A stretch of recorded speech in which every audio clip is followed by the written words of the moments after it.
वासु, समस्त ब्रह्मांड जिनके रोमकूप में वास करता है, ऐसे अनंत ब्रह्मांड जिनके रोमकूपों में वास करते हैं। वासु सर्वनिवासस्य विश्वानयसु लोमसु तस्य देवः परम ब्रह्म वासुदेव इति रीता। जिनके लोमकूपों में अनंत विश्व ब्रह्मांड स्थित हैं, वो सर्वनिवास, वो महान, वो परम पुरुष, महान देव स्वामी आपको वासुदेव कहते हैं। वही आप महान, वही आप परम पुरुष वासुदेव के रूप में। चारों वेद पुराण इतिहास जितना भी वर्णन है प्रभु आपका है। कहीं भी किसी भी ब्रह्म ऋषि ने ऐसा नहीं देखा कि आपका तन, आपका ये शरीर सप्तम धातु से बना हुआ है। किसी वेद ने निरूपण नहीं किया, किसी मुनि ने ऐसा अनुभव नहीं किया। यहां हम सब साक्षी हैं, धर्म साक्षी है, सर्व साक्षी है, वेद साक्षी है कि आप सच्चिदानंदमय तनु भगवान वासुदेव है। इसका नमस्कार जो कंस कारागार में चतुर्भुज रूप में प्रकट हो रहे शनकादि, उनका दर्शन करके वर्णन कर रहे हैं। मंगलमय भाद्रपद के कृष्ण पक्ष की अष्टमी है। मध्य रात्रि का समय, सब ओर घोर अंधकार छाया हुआ है, पर सारी प्रकृति एक नवीन आनंद उत्सव में भरी हुई है, क्योंकि प्रकृति के स्वामी परमात्मा का प्रादुर्भाव हो रहा है। उल्लास में भरी हुई संपूर्ण प्रकृति है।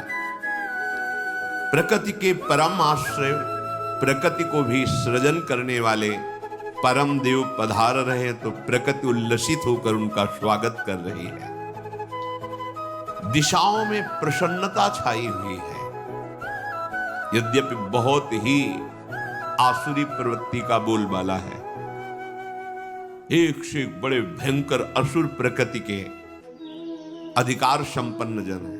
भौमासुर, बड़े बड़े जरासुर, कितने कितने ऐसे, और कंस के तो बल से प्रभावित होकर अपनी पुत्रियों का व्याह जरासंध ने किया था। महान बलि जरासंध। सब तरफ दुख, क्लेश, अशांति फैली हुई है, पर प्रभु का अवतार हो रहा है तो इस समय आनंद ही आनंद छाया हुआ है। स्वयं नदियों का जल निर्मल हो गया, सरोवरों में रात्रि में ही कमल खिल उठे, वृक्षों की शाखाएं बिना ऋतु के पुष्प और फल से संपन्न हो गई। जो भजन करने वाले यत्र तत्र साधु महात्मा हैं, उनको एक अलौकिक आनंद की अनुभूति हो रही है, क्योंकि उनके प्राणाराध्य प्रकट हो रहे हैं। वायु सेवा कर रहे हैं, शीतल मंद सुगंध प्रवाहित हो रही है।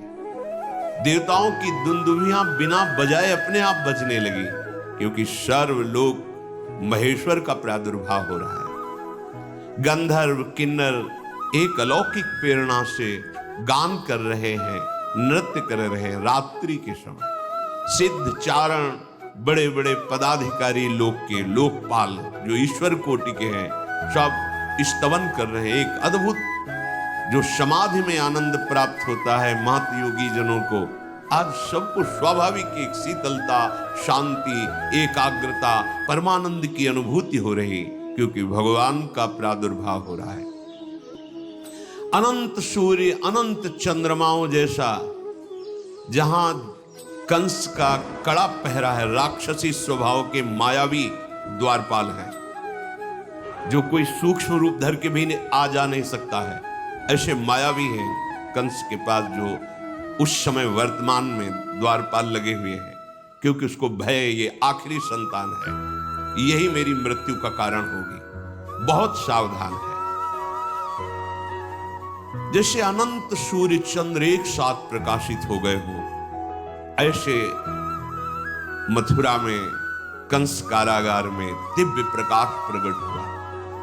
देखा शंख चक्र गदा पद्म धारण किए हुए, चतुर्भुज, विशाल नयन, वक्षस्थल पर दिव्य श्रीवत्स चिन्ह, भृगुलता, भृगु जी के चरण चिन्ह, रत्नहार धारण किए, विविध आभूषण, दिव्य कांति, किरीट, मुकुट, कुंडलधारी, अंग अंग से सौंदर्य और ऐश्वर्य टपक रहा है। सौंदर्य और ऐश्वर्य अंग अंग से, ऐसा दिव्य अद्भुत रूप देखकर वसुदेव देवकी कितने कष्ट में थे। विचार कीजिए, कितने कष्ट। ऐसे दुष्ट स्वभाव के शासक, और उसको भय है कि इनसे संतान जो होगी वो मेरी मृत्यु का कारण। बड़ा कष्टमय जीवन, घोर अंधकार में, जेल में हथकड़ी बेड़ी पड़ी हुई। हमें थोड़ा कष्ट होता है हम भगवान को शिकायत करने, ये इतने महान तप संपन्न है कि भगवान की पिता होने का सौभाग्य, पर कैसा कष्ट है, घोर पहरा है। उस अंधकार में ऐसे तेजोमय रूप को देखकर अद्भुत आनंद वसुदेव और देवकी जी को हुआ। भगवान प्रकट होकर उन्हें अभय वचन दे, अब आप डरो मत। जहां मैं पधारता हूं वहां क्लेश परंपरा ही खत्म हो जाती है। तुम्हें याद कराने के लिए बता रहा हूं, तुमने पूर्व में हमारे को प्राप्त करने की तपस्या की है। भगवान के इशारे से उनको पूरा बोध हो रहा है। तुम कंस के भय से अधीर हो रहे हो। कंसादह मधीरधी, अब तुम्हें किसी से भयभीत होने की जरूरत नहीं। जो मुझे स्वीकार कर लेता है, जिसे मैं स्वीकार कर लेता हूं, काल का भी उसके ऊपर भय नहीं रहता। अब तुम प्रसन्न हो जाओ। देखते देखते भगवान चतुर्भुज रूप से अंतर्धान होकर बाल रूप हो गए, रुदन करने लगे। भगवान का वो बाल रूप द्विभुज, चतुर्भुज ऐश्वर्य रूप, द्विभुज बाल रूप देवकी की गोद में। अब तो देखकर बहुत ही अधीर हो गए, क्योंकि वात्सल्य उमड़ा तो ऐश्वर्य का विस्मरण हो गया। ऐश्वर्य रूप इसीलिए दिखाया कि तुम भय मत करो, मैं सर्वलोक महेश्वर भगवान हूं। पर जीव ही बाल रूप में इंद्र नीलमणि कांत स्वरूप अब तो अधीर हो गए और रुदन करते हैं कि प्रभु, जहां ये सूर्य उदय हुआ, द्वारपालों ने बताया जाके तहां वो दुष्ट आएगा और आपको मार देगा। मैं बहुत अधीर हो रहा हूं प्रभु, मेरा ज्ञान कार्य ही नहीं कर रहा है, क्योंकि वात्सल्य के आगे ये सब नहीं चलता। भगवान का ऐश्वर्य भी वात्सल्य के आगे नहीं चलता। प्रभु, मुझे आपकी रक्षा के लिए बहुत भय है। प्रभु ने कहा, यद्यप तुम्हें भयभीत नहीं होना चाहिए, पर आप वात्सल्य के कारण भयभीत हो रहे हो तो मुझे गोकुल पहुंचा दो, और वहां मेरी महाशक्ति योग माया प्रकट हुई है, तुम उसको ले आओ, मुझे वहां पहुंचा दो। तुम निर्भय रहो। भगवान का शिशु रूप जो देवकी की गोद में था, कितना कष्ट। अखिल लोक आनंद सिंधु गोद में है, वो कह रहे मुझे अभी पहुंचा दो। वसुदेव जी की गोद में प्रभु को विराजमान करते हृदय में कितनी पीड़ा होगी। नवजात शिशु अभी आंखों से ओझल, जिसके दर्शन मात्र से परमा आह्लाद परम सुख, वो अभी जा रहा है। विचार करो, ये भगवदानंद कायर पुरुषों को प्राप्त नहीं होता, ये शूरवीरों को प्राप्त होता है, जो हर स्थिति में प्रभु के सुख का चिंतन करते हैं। अपने सुख दुख की तो परवाह ही नहीं जिसे, तभी साधु संग से भजन करते करते ऐसी स्थिति होती है। भगवान वसुदेव जी की अब गोद में है।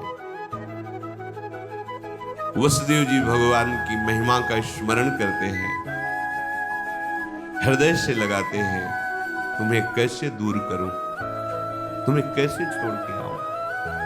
इतना तो कष्ट भोगते रहे, अन्य पुत्रों का वध कर दिया गया। अब आनंद सिंधु आप मेरे हृदय से लगे, वो भी अब हम ही आपको जाके छोड़ करके वापस आपको आए, पर आपके सुख के लिए हमें जाना पड़ेगा।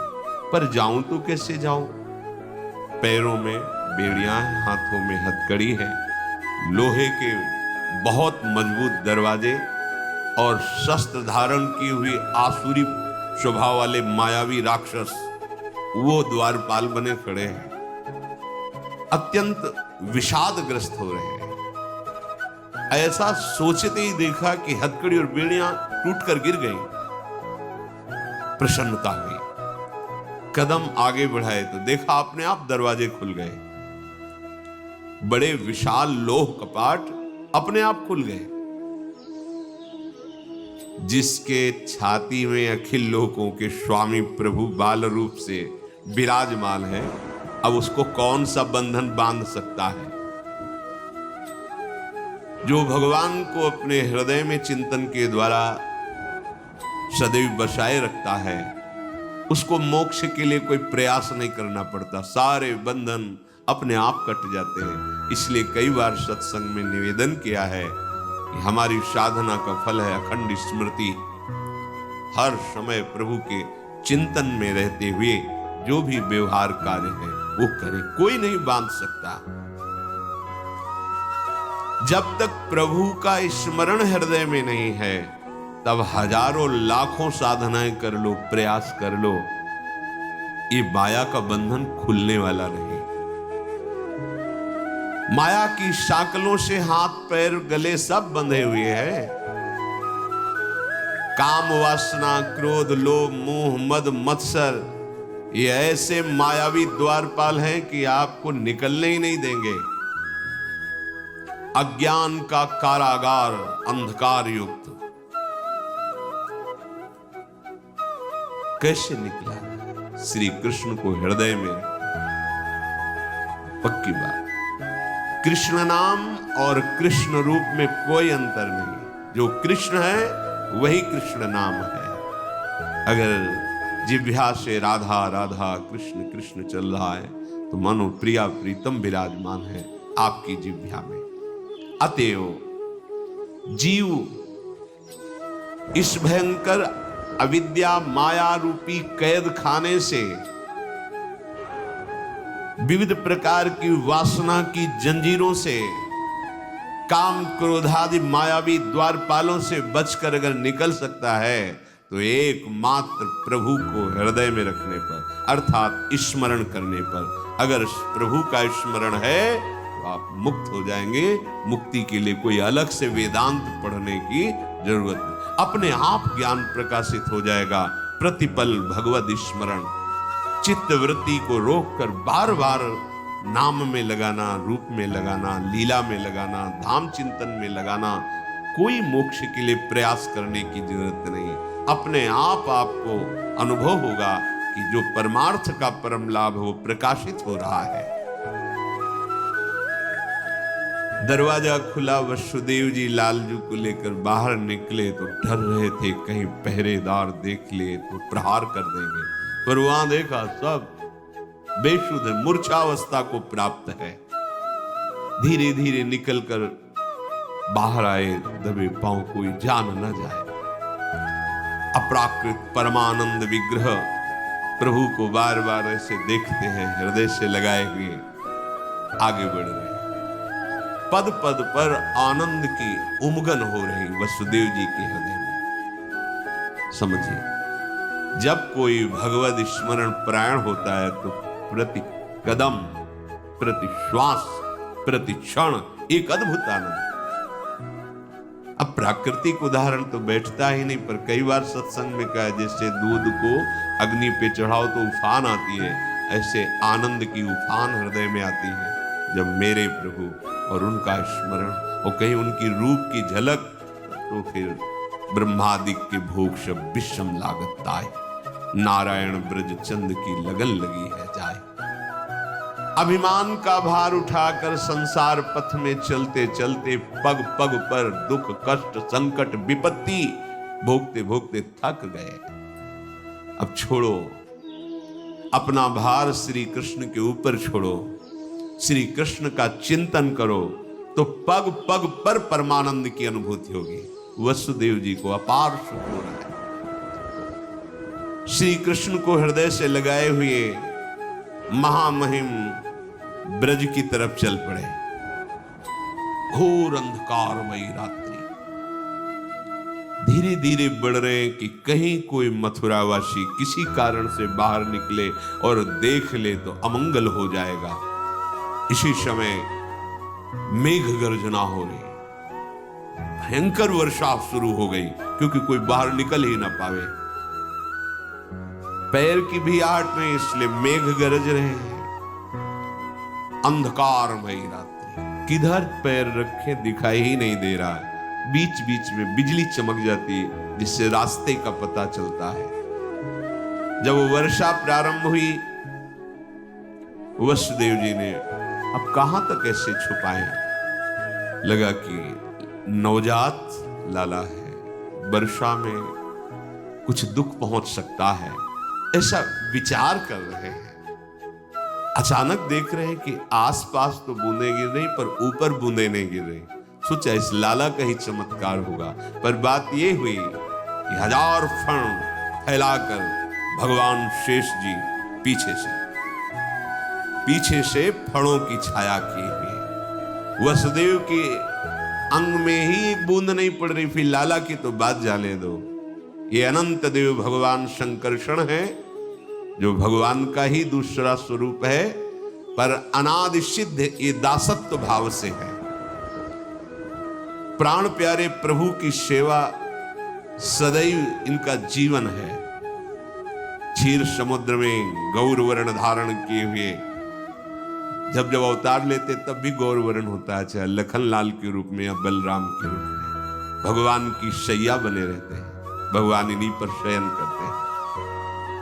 सय्यासन परिधान पादुका छत्र चामरैः किम नाभूस्तस्य कृष्णस्य मूर्ति भेदैस्तु मूर्तिषु।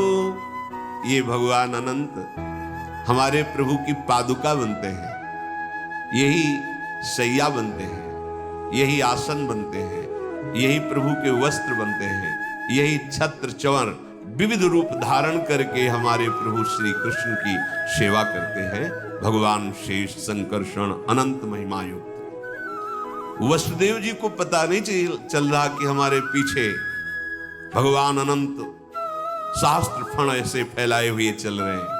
उनको लगा लाला का कोई चमत्कार है, बाहर तो बूंदे पड़ रही पर हमारे ऊपर ले, अब लाला को मस्तक पर धारण कर ले। आगे बढ़े तो भारी समस्या यमुना जी, भादो का महीना है, बाढ़ पे यमुना जी चल रहे। एक क्षण रुके, अब क्या करूं, क्योंकि अथाह यमुना जी, और यमुना जी पहले से अधिक उल्लसित होकर बड़ी ऊंची ऊंची तरंगे, कोलाहल मच गया। यमुना जी प्रीतम पधार रहे हैं, यमुना जी उल्लसित हो रहे। वसुदेव जी देख रहे सैकड़ों भंवरे, सैकड़ों तरंगे ऐसी उछल रही जो भय प्रदान कर रही। ऐसे छोटे लाला को लेकर कैसे पार हो पाऊंगा? अगर रुकता हूं तो लौटने में प्रातःकाल सूर्य उदय हो जाएगा। कैसे, क्या करूं? लाला को सुरक्षित पहुंचा, चलो हम अपने प्राण दे देंगे, जब तक लाला को हम बचा पाएंगे उठाते चले जाएंगे। ऐसा भाव समझो। जब आप प्रभु प्राप्ति के लिए चलोगे तो ऐसा नहीं कि सहज मार्ग है आप निकल जाओगे, भयंकर बाधाएं खड़ी होती हैं। पर आपने यदि प्राण समर्पित कर दिया है तो कोई भी बाधा आपको परास्त नहीं कर सकती। जो इस भाव में रहता है कि मेरे प्रीतम सुखी हो और मुझे नरक मिल जाए, कोई परवाह नहीं। अगर प्रीतम को आनंद मिलता है कि मैं तड़पूं, कष्ट युक्त रहूं, तो वो कष्ट मेरे लिए हजारों सुख से बढ़कर है। जिससे परम सुखी हो मेरे एकमात्र चक्र वे परम प्रेष्ठ, वही धर्म है वही कर्म है, वही एक कर्तव्य श्रेष्ठ। फिर चाहे वो चिरबंधन हो चाहे तुरंत ही मोक्ष, हो चाहे अज्ञान तमो में, हो चाहे ज्ञान अपरोक्ष, हो अनंत कालीन स्वर्ग सुख, चाहे नरक यंत्रणा घोर, हो अशांति के बादल छाए, चाहे नित्य शांति सब ओर, हो अतिशय दारिद्र भले, हो चाहे अतिशय भोग विलास, हो चाहे कर्मों का जीवन, चाहे पूर्ण कर्म संन्यास, बंध मोक्ष अज्ञान ज्ञान से, स्वर्ग नरक से नहीं संबंध, रहा न भोग ऐश्वर्य परम दारिद्र घोर का कुछ भी बंध, नहीं किसी में राग तनिक भी, नहीं किसी से भी वैराग्य, नहीं किसी में राग तनिक भी, नहीं किसी से भी वैराग्य, प्रीतम का बस एकमात्र सुख ही मेरा जीवन सौभाग्य। ये है नंद के आनंद भय। ये चाहे मुझे घोर नरक मिले, घोर यंत्रणा मिले, पर मेरे प्रीतम को सुख पहुंचना चाहिए, वही मेरा कर्तव्य है, वही मेरा धर्म है, वही मेरा कर्म है। चाहे मुझे बंधन हो चाहे मोक्ष, इसकी कोई परवाह नहीं, चाहे अज्ञान हो चाहे ज्ञान, मुझे इसकी भी परवाह नहीं, चाहे स्वर्ग मिले चाहे नरक, इसकी भी परवाह नहीं, चाहे अशांति हो या शांति, इसकी भी चाह नहीं, चाहे दारिद्र हो या अद्भुतेश्वर, इसकी भी परवाह नहीं, चाहे बंधन में जीवन हो या मोक्ष में, इसकी भी परवाह नहीं। बस केवल एक परवाह है, मेरे प्रीतम सुखी हो, मेरे हृदय में उनका विस्मरण न हो, और जोई जोई प्यारो करे सोई मोहि भावे। वसुदेव जी ने निश्चय किया, अब ये जीवन प्रभु के लिए, क्या डरना। और यमुना जी में कदम रखा, यमुना जी और उल्लसित हो रही। प्रभु ने सोचा कि जब तक चरण स्पर्श नहीं होंगे इनका उल्लास बढ़ता जाएगा चरण स्पर्श के लिए, और जैसे जैसे वो जल में प्रवेश करते तैसे तैसे और ऊपर उठाते जा रहे हैं। प्रभु ने अपने चरण अभी प्रकट हुए बड़े कर दिए। यमुना जी जो ही चरण स्पर्श की, नम्र जल अपने आप घटने लगा, बस घुटनों घुटनों पूरी यमुना जी हो। वसुदेव जी को लगा कि ये कुछ चमत्कार लाला का ही है, क्योंकि अभी तो ऐसा तूफान में स्वरूप यमुना जी का मैं भयभीत हो रहा था। वसुदेव जी प्रभु को लेकर के आगे बढ़े, इतनी प्रेम व्यवस्था है कि मार्ग ही नहीं दिखाई दे रहा। तो ये बिजली चमक चमक करके उसी मार्ग में चमक रही जहां जाना है, वो आगे आगे रास्ता बेशुद्ध है, देह भाव विस्मृत है, परम आत्म सुख का स्वरूप श्री लालजू महाराज उनकी गोद में है। बिजली ने पहुंचाया, कांति प्रकट होती है। नंद घर में पहुंचे, वहां भी देखा आश्चर्य, कोई नहीं जग रहा, सब सो रहे हैं, अर्थात सब मूर्छित है भगवान की योग माया से। धीरे धीरे कोई जग न जाए, प्रभु को लिए हुए आगे पहुंचे। बिजली चमक रही थी, मार्ग दिखाई नहीं दे रहा था, तो बिजली ने बताया। भाव ये, जब परमार्थ का पथिक आगे चलता है तो उसे सूझता नहीं है, क्योंकि बड़ा सूक्ष्म मार्ग है। तो जो ज्ञान ज्योति है वो उसे मार्ग बताती है। जो अपना लक्ष्य है वहां तक पहुंचने के लिए फिर किसी के पूछने की जरूरत नहीं होती। जब आपकी अखंड स्मृति चलती है सच्ची सच्ची, किसके आगे क्या, आगे का मार्ग पूछना नहीं होता, वो प्रकाशित होता है, दिखाई देता है। ये अंतर का, हृदय का होता है, ये कोई बाहरी यात्रा नहीं है। वही ज्ञान ज्योति ऐसे प्रकाशित होती है, ये मार्ग है, ये मार्ग है, ये मार्ग। वहां पूछना नहीं, पूछना तो तब तक होता है जब तक मार्ग का आपने चयन नहीं किया, लक्ष्य स्थित नहीं किया, तब तक पूछना हो। तो जहां लक्ष्य स्थित हुआ और आपका अखंड स्मरण शुरू हुआ, फिर आगे का मार्ग पूछा नहीं जाता, वो दिखाई देता है, ये जा, वहां बिल्कुल नहीं पूछना होता। इसके बाद क्या होता है, कैसे चला जाता, ये सब उनकी बातें हैं जो अभी चित्त का समाधान नहीं हुआ, अभी लक्ष्य दृढ़ नहीं हुआ। कभी भी भगवत मार्ग का पथिक पथ भ्रष्ट हो ही नहीं सकता, क्योंकि ज्ञान ज्योति उसके हृदय में प्रकाशित होकर मार्गदर्शन कराती रहती है। स्वयं वो तेज उसका पथ प्रदर्शक बन जाता है। सच्ची बात, सच्ची बात। आगे आगे ये है, अब ये स्थिति आ रही है, अब ऐसे चलना है, ये बाधा यहां है, इसको हटाना है, अंदर ही अंदर आने लगता है। पर ये उसका जिसका लक्ष्य दृढ़ हो गया है और स्मृति अखंड।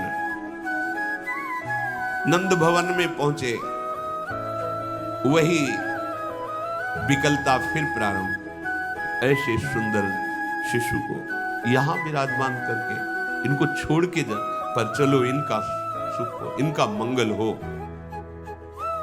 तो जब शिशु को पधराया तो उनकी दृष्टि थी, आदेश हुआ था कि वहां कन्या प्रकट हुई।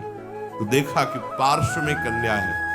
कन्या पर दृष्टि जाते ही उनकी दृष्टि, क्योंकि वो योग माया है, वो ये नहीं देख पाए कि लाला में लाला समा गया। लाला पहले से विराजमान है यशोदा जी की पार्श्व में, और लाली, ये लाली योग माया है, और जो लाला है वो निकुंज से आए हुए लालजू महाराज। पर ये रहस्य वसुदेव जी ने भी नहीं जाना। कन्या को उठाया, फिर हृदय में दाह, क्योंकि प्रभु को छोड़कर जा रहे, हृदय में वियोग है, अब कब दर्शन होंगे आपके। ये बात किसी को पता नहीं है। धीरे धीरे कदम बढ़ाते हुए आए, जैसे आए वैसे ही मार्ग व्यवस्था होती गई। जे ही अंदर गए, कपाट बंद, हथकड़ी बेड़ी लग गई, कन्या गोद में, पहरेदार जग गए। यहां भी किसी को होश नहीं नंदालय में। पर ये जो चतुर्भुज भगवान ईश्वर में बाल रूप से आए,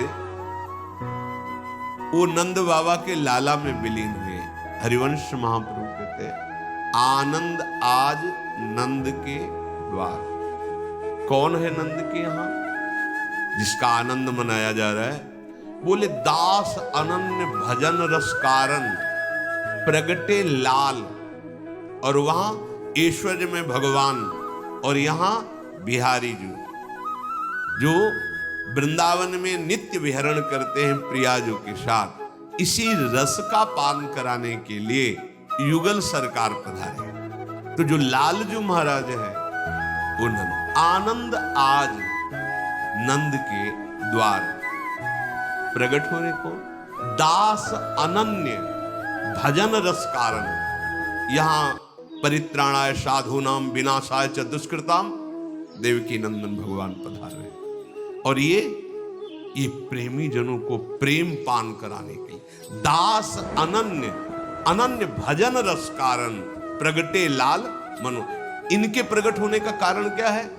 अनन्य प्रेमी रसिक जन, कोई सख्य भाव का, कोई गोपी भाव का, वात्सल्य भाव का, जो जिन मंजरी भाव का, किंकरी भाव का, सबको रसास्वादन कराने के लिए निकुंजाधिपति प्रभु वृंदावनेश्वर पधार रहे। आनंद आज भगवान यशोदानंद के यहां, जैसे कारागार में कंस के यहां ऐश्वर्य संपन्न भगवान, यहां निकुंज से पधारे हुए लालजू। कोई ये सोचे ना कि ये कोई कल्पना है, कि ये अपनी कल्पना में बोल रहे हैं। भगवान कोई 10-20 थोड़ी होते हैं। सर्व भवन समर्थ, करतुम अकर्तुम अन्यथा करतुम, महान शक्तिमान के लिए एक ही समय दो जगह प्रकट होना, ये कोई आश्चर्य की बात है क्या? उनके लिए असंभव है क्या? जो भगवान करोड़ों असंख्यों गोपियों के साथ एक ही समय रास मंडल में एक एक गोपी के बीच में प्रकट है, उनको मथुरा की जेल में और नंद बाबा के भवन में अलग अलग प्रकट होना कोई आश्चर्य की बात है? जो भगवान द्वारिकाधीश जिनकी दिनचर्या देखने के लिए नारद जी जाते हैं, तो 16,108 महल में अलग अलग हर रानी के पास भगवान अपनी दिनचर्या करते हुए नारद जी को दर्शन देते हैं। ये कोई आश्चर्य की बात है? भगवान सर्वाश्चर्यमय है। गोपराज नंद जी समस्त समृद्धियों के स्वामी हैं, पर उनकी कोई पुत्र नहीं था। अवस्था बड़ी हो गई थी। प्रेमी हृदय ब्रजवासी जन सब जब बैठक में बैठते तो क्रमशः यही बात आ जाती, बात करते करते, कि गोपराज यदि आपके कोई पुत्र होता तो जैसे बैठक में आप उच्चासन पर विराजमान, ऐसे वो विराजमान होते, हम सब ब्रजवासी धन्य होते। बाबा का हृदय जल जाता। अब क्या करें? विद्वान ब्राह्मणों से सलाह ली तो उन्होंने बताया कि अगर यज्ञ किया जाए तो भगवान हरि प्रसन्न हो जाते हैं और फिर पुत्र प्रदान करते हैं, तो आप पुत्रेष्टि यज्ञ कीजिए। बाबा के पास समृद्धि थी ही, पुत्रेष्टि यज्ञ, ब्राह्मणों की वेद ध्वनि गूंज रही है। पर एकांत में बैठ करके नंद बाबा यशोदा जी से कहते हैं कि यशोदा, ये यज्ञ हो रही है, पर इसकी सामर्थ्य नहीं कि मुझे मेरे जैसे भाव में स्वप्न में पुत्र आया है वैसा यज्ञ से प्राप्त होगा। मेरे भाव में श्याम सलोना ऐसा आकर्षण करता रहता है और मुझे पक्का विश्वास है कि वो किसी कर्म से नहीं प्राप्त होता है। उस दृष्टि यज्ञ में मेरा विश्वास है, पर यह निश्चित किसी कर्म या यज्ञ आदि का फल वो नहीं हो सकता। मेरे मन में एक अद्भुत सौंदर्य युक्त बालक खेलता रहता है।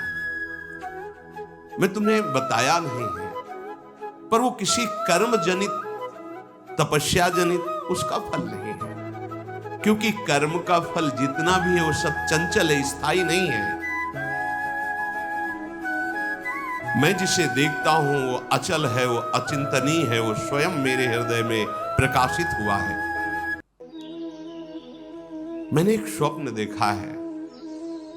उस स्वप्न में वो इतना सुंदर बालक है कि भगवान वैकुंठाधिपति नारायण को भी हमने ध्यान में देखा है, वैसे वो भी सुंदर नहीं है।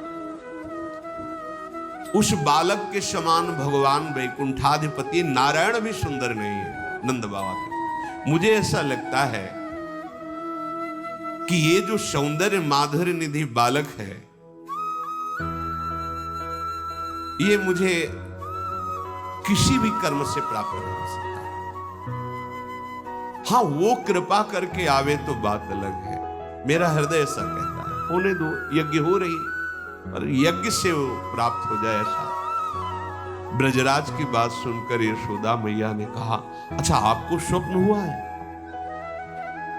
नंदराज ने कहा, हाँ, तुम हमारी अर्धांगिनी हो, सहधर्मिणी हो, तुमसे क्या छुपाऊं। एक दिन मैंने देखा, तुम पागलपन मेरा मत समझना, मैंने देखा श्यामश्चंचल चारु दीर्घ नयनो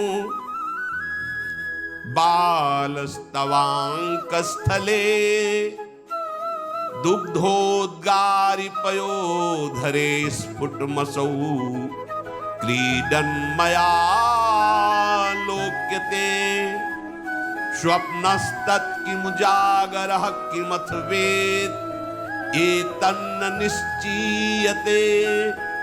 सत्यम ब्रूहि सधर्मिणी स्फुरति किम सोयम तवाप्यंतरे। हे यशोदा, मैंने देखा कि दिव्य नीलमणि सदस्य ऐसा श्याम वर्ण, कैसे वर्णन करूं, उस बालक के ऐसे विशाल चंचल मनोहर नेत्र हैं, और वो बालक तुम्हारी गोद में तुम्हारे स्तनों का पान कर रहा है। मैं देखा, और भांति भांति की मेरे आंगन में खेल कर रहा है। बाबा की आंखों में आंसू आ रहे, मेरे में ना इतना तप है ना भजन है, मैं कैसे उसे प्राप्त कर सकता हूं। पर मैं देखता हूं, इसीलिए कहा कि मेरा पागलपन मत समझना। जब से वो स्वप्न देखा तो मैं जागने पर भी उसी में खोया रहता हूं। मुझे वैसे ही दिखाई देता लीला करते हुए आंगन में तुम्हारी गोद में। सत्य बताओ, क्या तुमको भी कभी ऐसा संकेत हुआ है? बाबा की बात सुनकर मैया तो विकल हो गई और गदगद कंठ से कहने लगी, ब्रजराज बिल्कुल ऐसा ही स्वप्न हमने देखा। हम तो ये इसलिए नहीं कह रही थी कि आप कहोगे कि ये शब्द तुम कल्पना करके कह रहे हो, पर हमने ठीक ऐसा ही देखा जैसा आप वर्णन कर रहे हो। और आपने देखा जैसे स्तन पान कराते, मैंने देखा कि मेरे स्तनों का पान कर रहा है, मैं दुलार कर रही हूं, पर ये असंभव है, मेरे भाग्य इतने कहां। मैं इसलिए ऐसा समझकर कभी आपसे बात नहीं की। कहां मैं और कहां वो दिव्य बालक। ब्रजराज नंद ने कहा, फिर तो संभव है, क्योंकि वो आना चाहता है पक्का। मेरे भी हृदय में, आपके भी हृदय में, मेरे भी स्वप्न में, आपके भी स्वप्न में। इसका मतलब ये मेरी कल्पना या स्वप्न नहीं है, ये सत्य विषय है। पर ये संभव कैसे हो सकता है?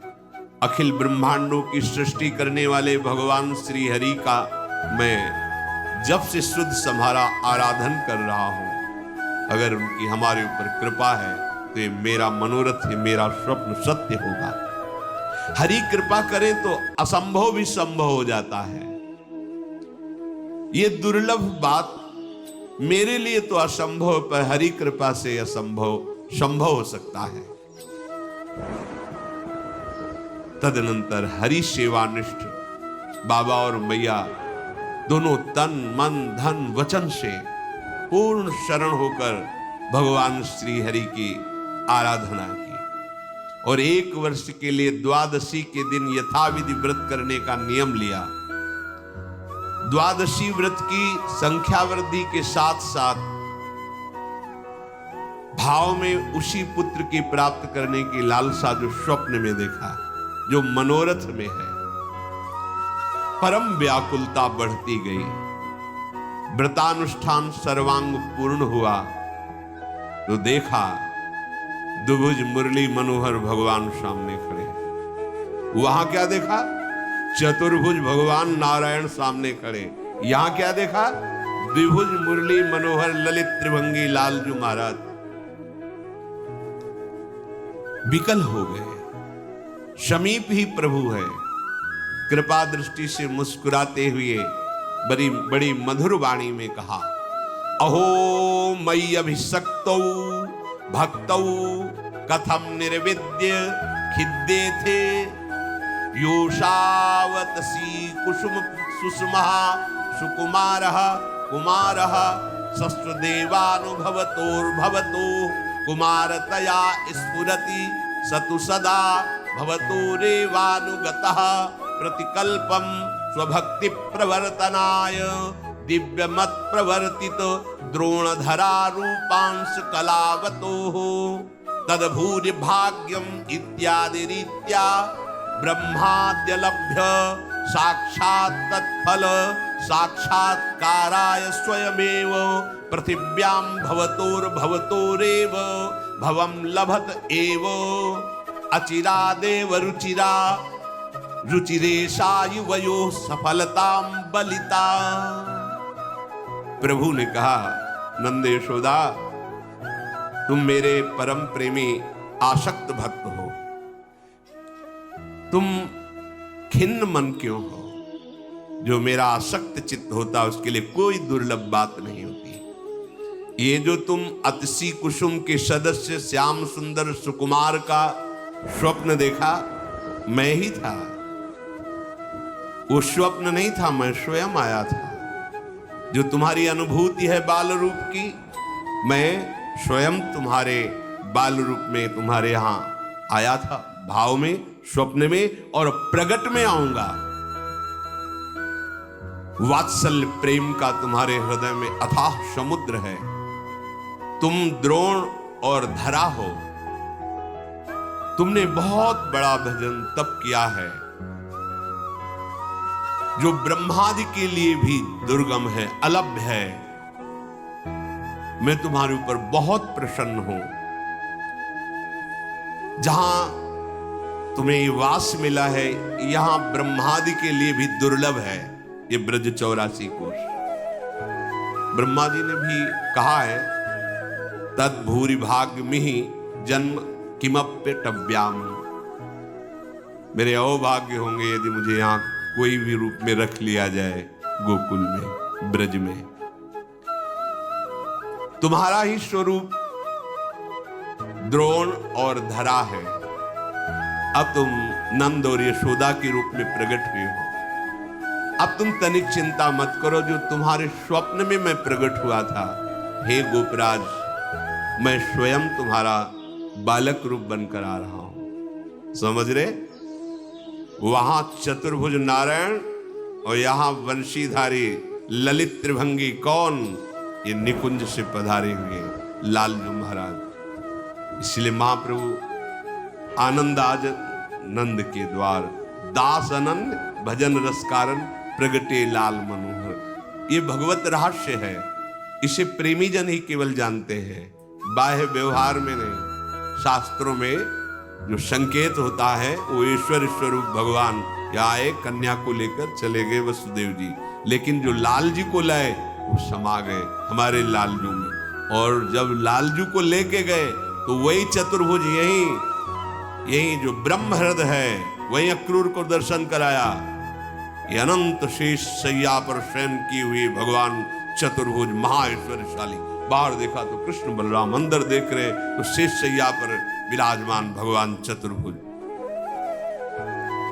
यशोदा जी, नंद बाबा बहुत प्रसन्न हुए भगवान के ये वचन सुनकर, मुरली मनोहर अंतर्धान हो गए।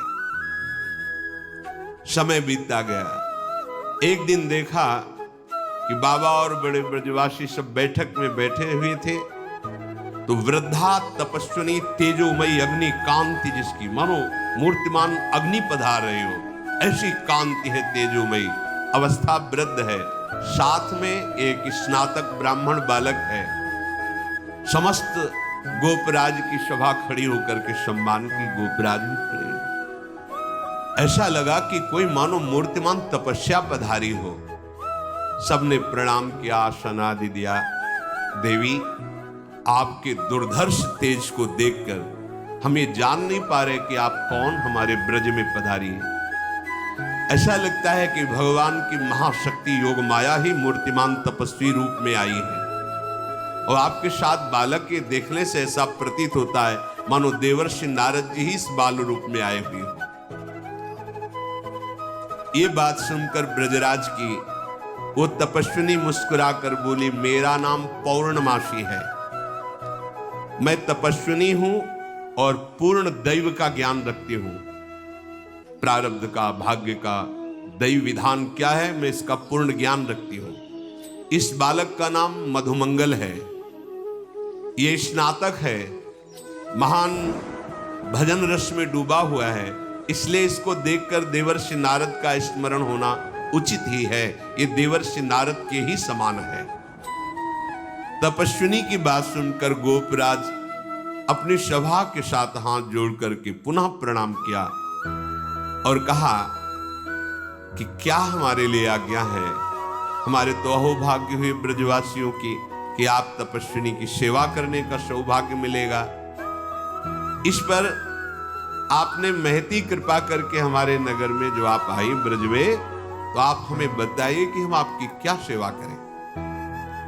उन्होंने कहा तुम्हारा निर्वचनीय सौभाग्य प्रकट होने वाला है, मैं उनके दर्शन करने के लिए आई हूं। तुम सब पूछ रहे हो तो मैं वर्णन कर रही हूं। तुम सब ब्रजवासियों का महान सौभाग्य उदय होने वाला है।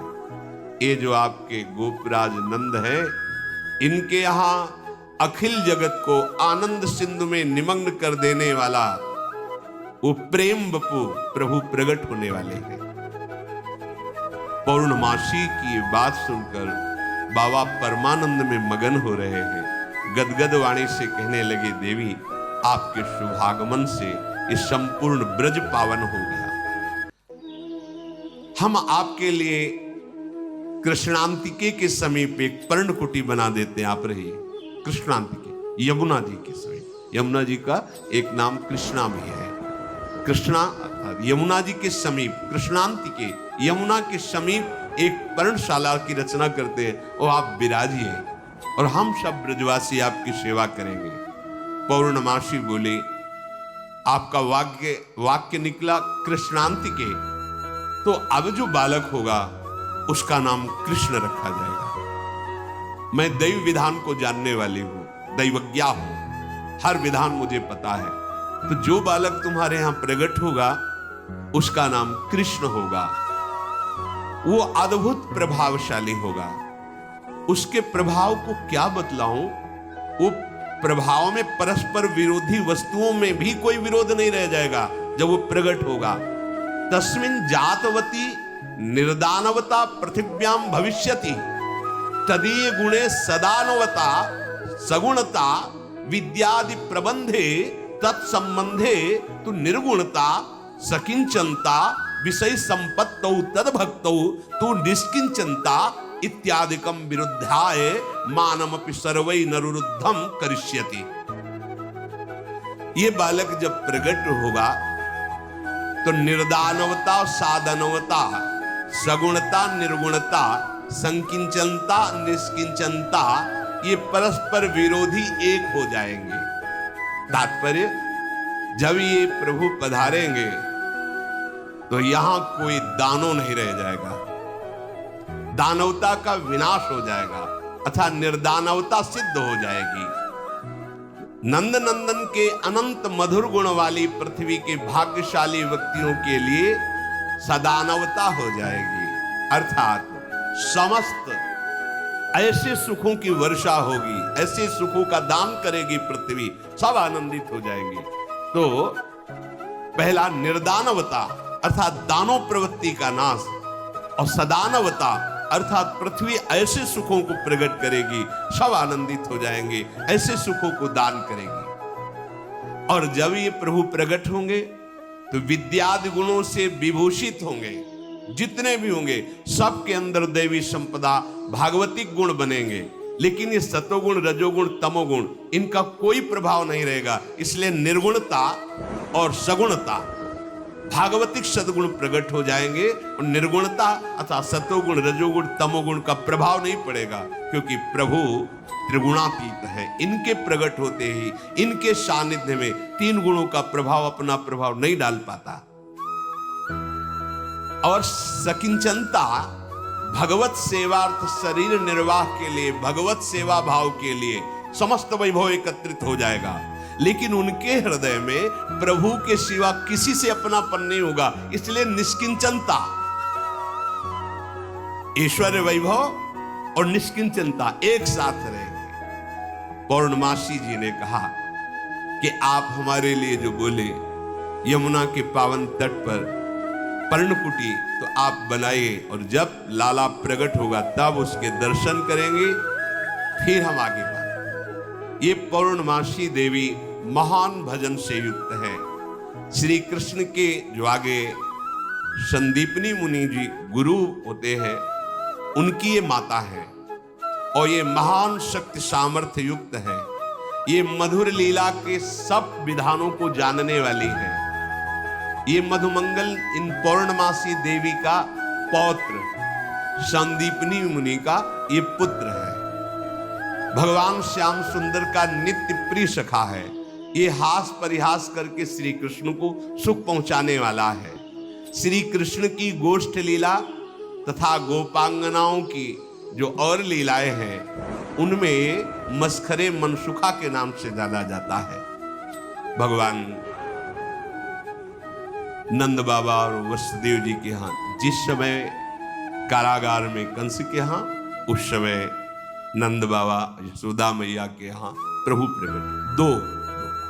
इसमें कोई संशय न करे, शास्त्र प्रमाणित बात है और भगवान के अंश से ही सबका प्रादुर्भाव। तो जैसे ये लीला थी कि 11 वर्ष भगवान यहाँ विराजमान रहे, फिर चले गए, तो तब से लेकर अब तक क्या भगवत विमुख है क्या जाते हैं? तो हमारे प्रभु कभी गए ही नहीं। वृंदावनम परित्यज्य पादमेकम न गच्छति। एक